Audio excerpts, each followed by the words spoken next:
Why do you think you were excluded from those calls?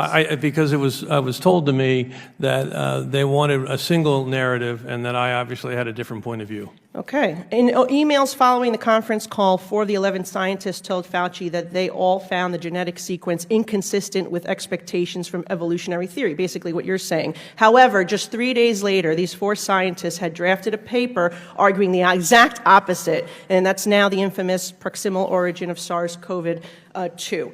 Our investigations show that this paper was prompted by Dr. Fauci, among others, with a goal to disprove the lab leak theory. What is the likelihood that these scientists came across additional information just 3 days after making these statements to conclude with such certainty that COVID-19 came from nature instead of the lab leak that they thought it was 3 days earlier?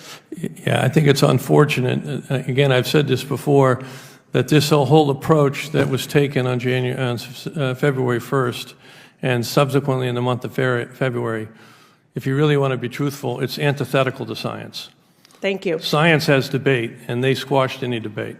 Thank you. Given what we know now and looking at all the conversations in February of 2020 and before the release of the paper, do you think that Dr. Fauci used this paper to hide the gain-of-function research created this virus? I can't talk about Fauci's motivation. Do you think that the paper does hide the truth? I think it's an inaccurate paper that basically was part of a narrative that they were creating. Remember, this pandemic did not start in January at the seafood market. We now know there was infections all the way back into September.